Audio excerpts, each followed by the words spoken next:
It's been 3 years since the financial crisis began, and not one Wall Street executive has wound up in jail. Why is that? Well, maybe it's because they're not really criminals.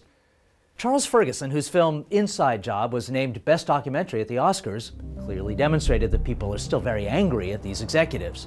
In his acceptance speech, he called the situation wrong. And when I heard that, I felt like cheering right along with the audience.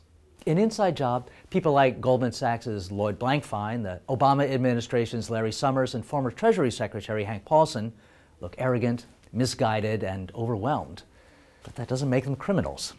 The difficulty in assigning blame for the crisis is captured by the hung jury of the Financial Crisis Inquiry Commission.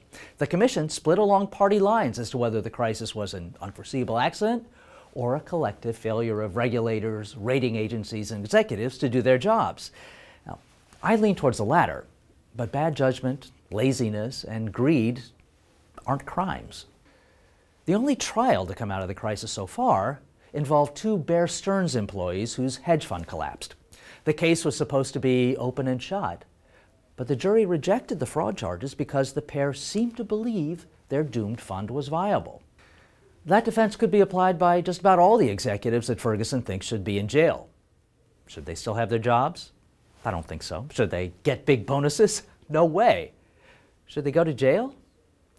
The government would have to prove they knew what was coming and intentionally lied about it.